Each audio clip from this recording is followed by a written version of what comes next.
Hello et bienvenue dans une nouvelle vidéo. Aujourd'hui, on se retrouve comme chaque lundi pour le Will I Buy It hebdomadaire.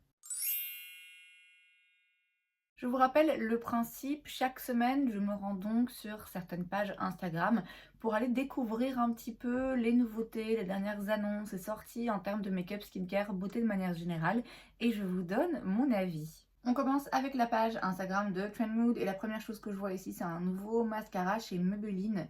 C'est le Falsies Surreal Extensions Mascara qui promet 36% supplémentaire de longueur et 10 fois plus de volume. Il coûte 9,99 $. Il vient en 3 couleurs, Black Blackest, Very Black et Brownish Black. Alors le Brownish Black, en effet, j'ai bien l'impression qu'il tire un petit peu plus vers le brun.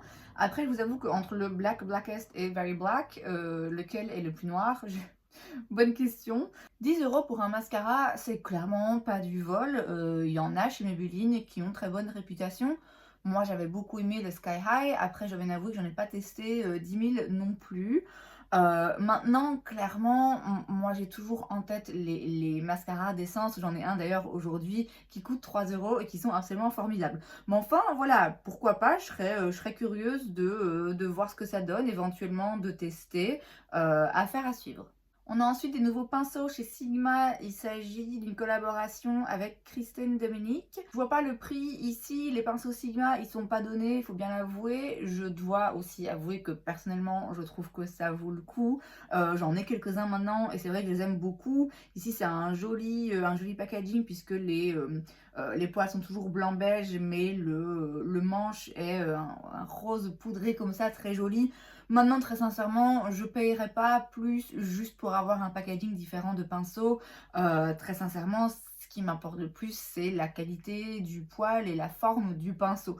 Après, la couleur du manche, voilà, ça peut être fun hein, d'avoir des couleurs différentes. J'en ai qui sont pailletées que je trouve très jolies, mais bon, c'est pas pour ça, uniquement pour ça, forcément, que je vais les acheter, quoi. Chez Essence, justement, on en parlait, on a une nouvelle collection pour le printemps 2023. Il y a un petit peu de tout. On a une palette de fards à paupières et si je vois bien, il y a aussi 2 fards à l'intérieur qui peuvent être humidifiés et utilisés en liner. Ça, je crois que c'est nouveau dans la marque. On a un pinceau à liner, bah, justement pour aller avec, j'imagine. On a un blush lighter, donc un mix entre blush et highlighter. On a une petite pierre comme ça, un petit roll-on matifiant. Je ne sais jamais vraiment quoi penser de ce genre de choses. On a aussi 2 petits produits pour les lèvres et une éponge.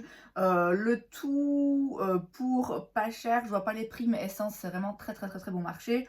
Bon, il n'y a rien là particulièrement qui m'appelle. À la limite, le petit roll-on par curiosité pour tester. Mais bon, sinon, il n'y a pas grand-chose ici d'intéressant, si ce n'est que bah, voilà, c'est une jolie petite collection de printemps à un prix plus qu'abordable. Alors, chez Made by Mitchell, on a le Blush Book Pressed Palette. C'est donc une palette de blush avec 12 fards, donc 12 blushs à l'intérieur, 7 qui étaient déjà préexistants et 5 nouvelles teintes pour le coup. Ça coûte 44 $. Alors, clairement, 12 blushs pour 44 $, c'est une affaire. Là, vous avez quand même pas mal de coloris, pas mal de choix. Après, ça reste des coloris très, très intenses, très flash. Ça a l'air quand même pas mal pigmenté. Si la formulation ne vous convient pas, bah, finalement, oui, ok, vous avez fait une affaire. Mais si vous arrivez à en utiliser aucun, bah, vous avez quand même dépensé 40 € pour rien. C'est toujours à double tranchant, hein, les kits comme ça avec plein de teintes. Ça paraît comme ça, comme j'ai dit, être une vachement bonne affaire. Il faut quand même vraiment toujours bien se poser la question. Est-ce que fondamentalement vous allez utiliser toutes les teintes ou au moins la plupart? Si c'est pour utiliser une ou deux teintes, clairement c'est pas la peine. Et puis il faut quand même connaître la formulation avant, puisque comme je l'ai dit, si finalement c'est une texture, une formulation, une pigmentation qui vous convient pas, bah ouais, vous êtes quand même coincé avec un produit dont vous n'avez aucune utilité. Moi j'avais testé un blush de chez Made by Mitchell qui était donc un blush en crème que j'avais pas du tout aimé. Donc clairement je vais pas m'aventurer dans ce genre de palette de la marque. Chez Colourpop, il me semble que ça faisait longtemps. Chez Colourpop, on a une nouvelle collection, c'est la Heavy Petal. Pour le printemps, hein, du coup, on a comme à chaque fois beaucoup de choses. On a une palette, on a des blush sérum, on a des produits pour les lèvres, et aussi un produit pour le visage, un produit soin, il me semble. Oh, voilà, c'est comme toujours chez Colourpop, c'est joli. Les packagings sont bien pensés, en accord avec le thème, c'est mignon, ça donne envie, c'est des jolies harmonies, des jolies couleurs. Bon, c'est rien de bien neuf sous le soleil. Chez Fenty Skin, on a un nouveau produit, c'est le Jelly Oil Makeup Melting Cleanser. C'est donc une gelée un peu huileuse, si je vois bien, qui va démaquiller et nettoyer la peau. Ouais, c'est donc ça, on a une texture un petit peu gélifiée unique et qui se transforme en huile très légère. Ça coûte 34 $. C'est pas mal, c'est pas mal. Le packaging, le fait qu'on appuie comme ça pour disperser le produit a l'air intéressant. Très sincèrement, je suis pas en ce moment dans une démarche de dépenser 30 € pour un produit pour retirer mon make-up. Vous voyez, c'est pas vraiment là mon humeur. Moi, j'utilise, vous savez, le baume démaquillant de chez Beauty Bay. J'arrive à bout. Donc là, il va falloir que je trouve autre chose avant de pouvoir repasser commande. C'est intéressant, c'est un produit qui est nécessaire à avoir hein, dans une ligne de soins. Si vous sortez une marque de soins, ça me paraît évident que bah oui, il faut à un moment donné développer aussi quelque chose pour démaquiller. Donc c'est une étape logique hein, dans le développement de la marque. Et en soi, ça a l'air intéressant. Ouais, c'est juste que ouais, là, je suis pas d'humeur acheteuse. Chez Clé de Peau, on a des nouveaux produits pour les lèvres, des mats, des crémeux, des brillants. Ils coûtent à chaque fois 50 $. Très sincèrement, quand on regarde comme ça, est-ce que ça a l'air de quelque chose de particulièrement joli ou intéressant ou différent? C'est des produits lèvres, c'est des couleurs tout à fait basiques. Très sincèrement, jamais, jamais de la vie, je dépense 50 $ pour un produit que je peux trouver pour 3 balles. C'est non, ça je suis désolée, c'est juste plus possible, même si j'étais riche à n'en plus savoir quoi faire. Clé de Peau, c'est une marque qui est très chère, hein, j'ai déjà entendu parler de certains de leurs produits. C'est juste pour vous faire dépenser de l'argent, hein, qu'on se le dise. Puisqu'on parle de dépenser de l'argent de façon inutile, je suis pas gentille. On a des nouveaux cases, donc des nouveaux tubes de rouge à lèvres chez Dior. Donc c'est l'emballage en fait. Donc vous choisissez la couleur séparément et puis vous pouvez avoir un emballage différent, spécial, édition limitée. De nouveau, hein, ça coûte une petite fortune juste pour un emballage qui est différent, qui leur coûte 50 centimes à produire et dont la moitié vont finir à la poubelle. Enfin bref. Bon, vous avez compris, ce genre de truc en édition limitée où c'est juste un packaging différent qu'on sort comme ça en quelques exemplaires, je trouve ça vraiment complètement inutile. Alors, je juge pas les gens qui les achètent, hein, si ça vous fait plaisir d'avoir un case de rouge à lèvres qui est différent, qui est en édition limitée, c'est une couleur ou un motif qui vous plaît, vous êtes fan de la marque. Voilà, chacun en fait ce qu'il veut, hein, je suis pas là en train de dire que c'est une honte d'acheter ce genre de produit, mais moi clairement ça me parle pas du tout. Et je voudrais en fait que cette société de consommation change un petit peu ses fondements. C'est là, je pense, le vrai problème. Et c'est pour ça que de plus en plus, la plupart des lancements vont un petit peu m'horripiler parce que voilà, clairement, ouais, ça me paraît vraiment un peu inutile. Et je vous dis, ce qui sera invendu va finir par être détruit parce que c'est pas une collection permanente qui peut continuer à être vendue encore et encore et encore. Donc, ouais, ce genre de lancement, vraiment, ça me parle pas, moi. On a un nouveau produit chez Iconic London, c'est le Rollaway Glow Highlighter. C'est donc un highlighter liquide qui coûte 29 $ et qui vient dans 3 teintes et qui a un applicateur roll-on, donc une petite bille. Alors c'est non, c'est non, c'est sûr et certain, ce genre d'applicateur, ça va être une galère. Vous allez finir par de toute façon faire l'applicateur comme ça sur le dos de votre main et puis prélever au pinceau ou au doigt et pas aller directement avec le roll-on sur le visage. Ça va pas être pratique. Et comme ça, en théorie, on se dit, ah ben oui, c'est nickel parce que du coup, vous avez le petit roll-on et vous faites juste comme ça. Non, non. Si vous utilisez un peu de maquillage, vous savez très bien que ça va pas fonctionner comme ça, que c'est pas comme ça qu'on applique des highlighters, que c'est en pratique pas du tout facile à utiliser finalement. Après voilà, Iconic, ils sont connus hein, pour les highlighters. Ils avaient fait des highlighters liquides il y a des années d'ici qui avaient fait un carton. Si c'est le même genre de formulation, franchement, ça peut être intéressant. Hein, mais voilà, le côté applicateur roll-on, pour moi, c'est gadget et ça fait pire que mieux. On a une nouvelle collection chez MAC, c'est la Pearl Essence Ramadan Collection. Je vais me vénère, je vous préviens.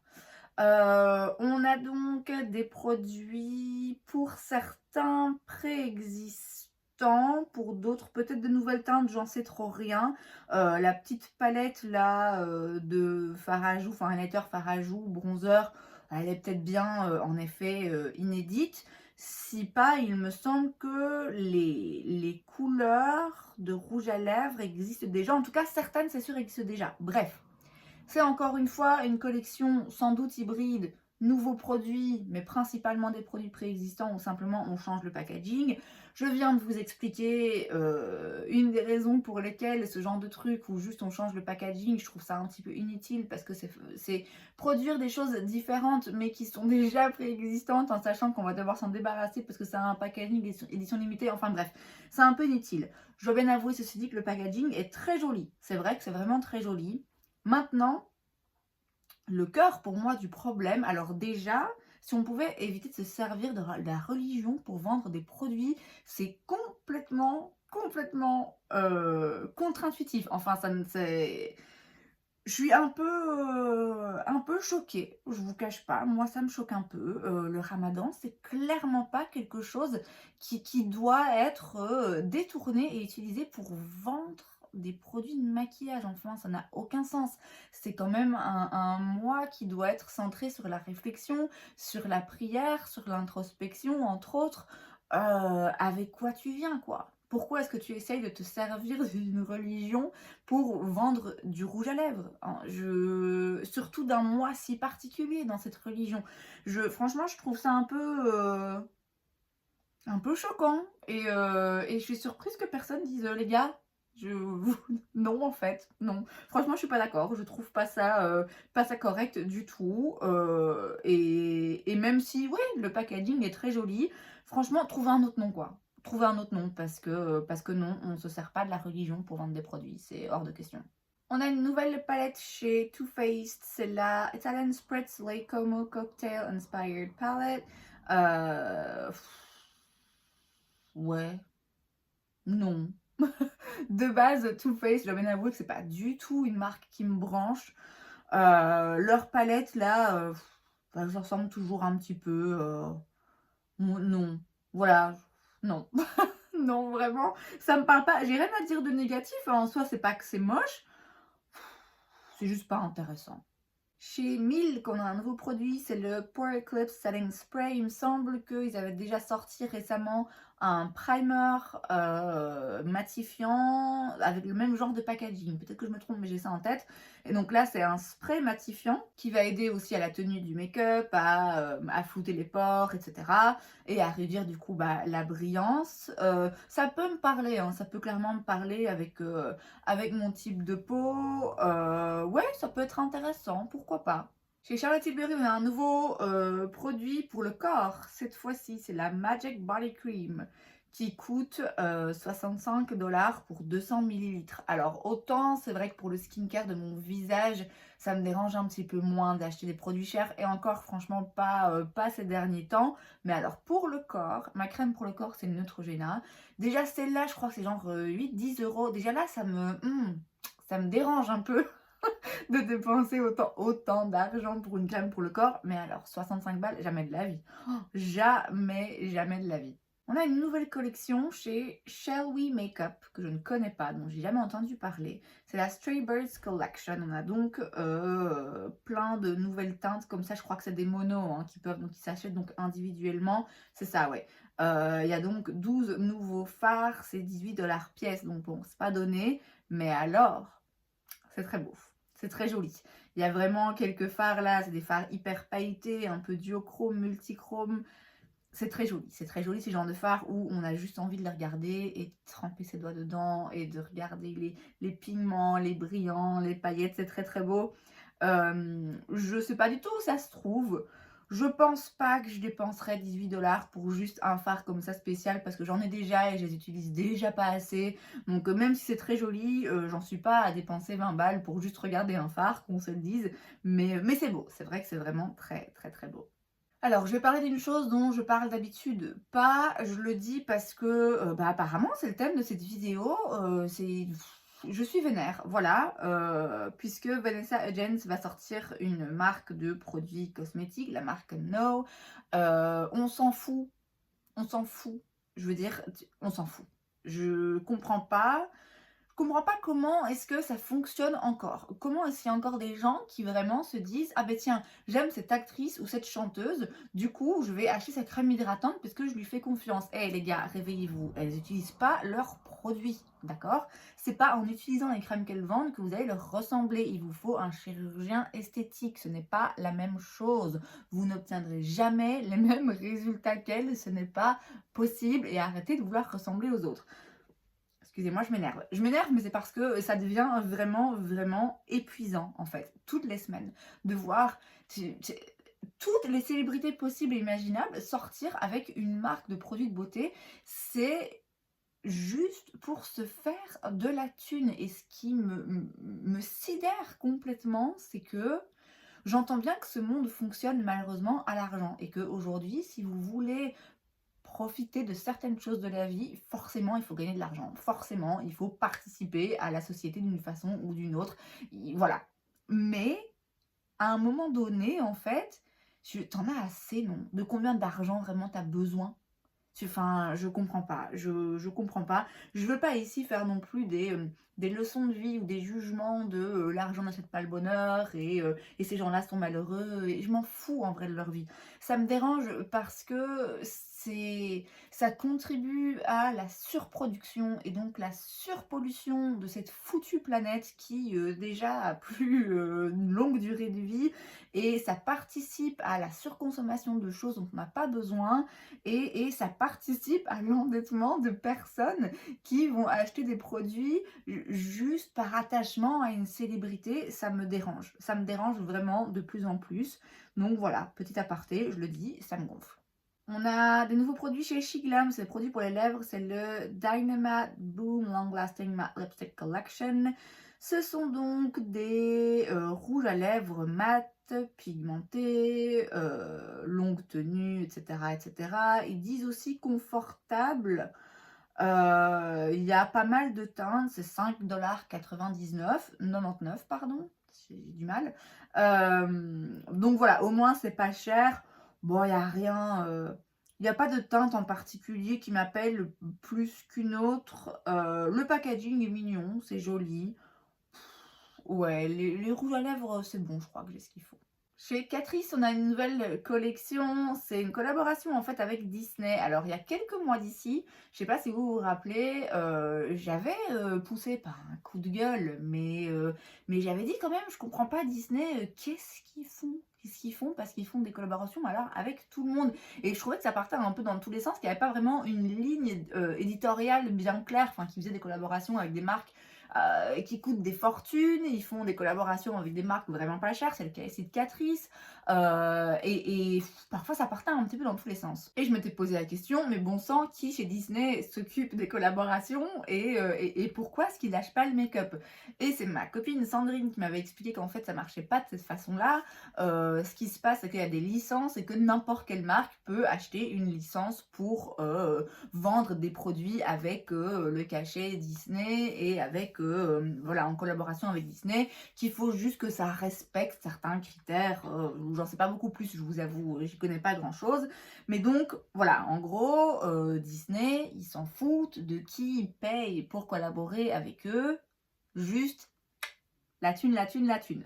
Bref, du coup, ça explique, en tout cas pour moi, ça m'a permis de comprendre, ok, pourquoi il y avait autant de collaborations entre Disney et des marques de make-up. C'est simplement les marques de make-up qui voient que ça vend et que du coup, ils continuent d'acheter des licences et de faire ces collaborations avec Disney. Mais il n'y a pas quelqu'un chez Disney qui collabore avec les marques de make-up et qui aide à la direction artistique ou qui aide au dessin des packaging ou au choix des teintes. Non, ils n'ont pas du tout le regard en fait porté là-dessus. Bref, du coup, chez Catrice, là, on a des collections donc avec le livre de la jungle et le roi lion. Roi Lion, meilleur dessin animé de chez Disney. Bon, voilà, c'est mignon. Moi, personnellement, je suis pas une fan incontestée, donc je vais pas acheter des produits juste parce que c'est estampillé Disney. Maintenant, je comprends, hein, clairement, je comprends que ça parle et que ça donne envie.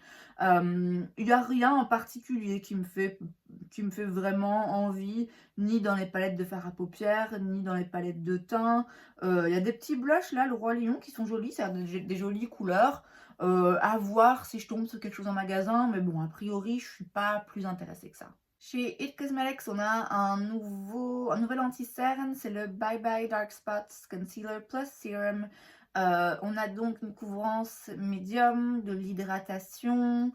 Ça aide aussi au fur et à mesure que vous l'utilisez, ça va avoir un effet positif sur votre peau. Il y a du niacinamide, de l'acide hyaluronique, de la caféine. Ça coûte 30 $, il y a 18 teintes. Oui, non. Non, moi ça me parle pas particulièrement. Voilà, c'est un anti-cerne. Il y a un packaging qui a l'air un petit peu différent là, si je vois bien, puisque vous avez un embout classique et puis un espèce de petite mousse comme ça pour estomper. Bon, comme le roll-on hein, dont on parlait plus tôt, je pense qu'en théorie c'est une bonne idée, en pratique je suis pas certaine. Mais enfin voilà, si vous connaissez et que vous aimez la marque, bah, sachez qu'il y a un nouveau produit disponible. On passe sur la page Insta de Trendstopia et je vois ici une collaboration entre Bobbi Brown et Unique Beno. C'est la collection Under the Stars. Et c'est une collaboration, une collection en célébration du Ramadan, encore une fois. Mais pourquoi? Pourquoi? Je sais pas, ça part peut-être d'une volonté d'inclusion ou j'en sais rien, je sais pas. Je ne comprends pas, mais lisez un peu les gars. Franchement, lisez un peu parce que vous êtes à côté, mais complètement à côté. Voilà, j'ai même pas envie de détailler ce qu'il y a parce que c'est bon là, ça m'a ça m'a foutu de mauvais poil pour le reste de la journée. Chez L'Oréal, on a un nouveau produit pour les sourcils, c'est le Infallible 24 Hour Brow Triangular Filling Pencil. C'est donc un crayon pour les sourcils. Je ris parce qu'ils utilisent le cachet infaillible 24 heures puisque c'est dans la gamme en fait de leur fond de teint infaillible que j'avais, que je compte me reprendre parce qu'il était vraiment très très très très très très bien. Et c'est vrai que du coup, comme c'est souvent le cas avec les marques, dès qu'ils ont une gamme, un produit où il y a un nom particulier qui vend bien, ils vont réutiliser ce nom et l'appliquer à tout et n'importe quoi. Je veux dire, là en soi, le truc pour le sourcil, je vois pas le rapport, mais n'importe. Voilà, c'est un crayon à sourcil, j'ai l'impression que c'est quand même une pointe pas hyper précise, donc après ça dépend de vos préférences. Il a l'air d'avoir quand même pas mal de couleurs. Bon voilà, c'est rien qui me parle particulièrement, mais voilà, c'est un nouveau crayon à sourcil à un prix relativement démocratique. Et c'est donc tout pour cette vidéo, j'espère que ça vous a plu. Si c'est le cas, n'hésitez pas à laisser un like. Vous pouvez aussi vous abonner à ma chaîne parce que c'est gratuit, donc pourquoi pas. Et moi, je vous vois la prochaine fois. Bye!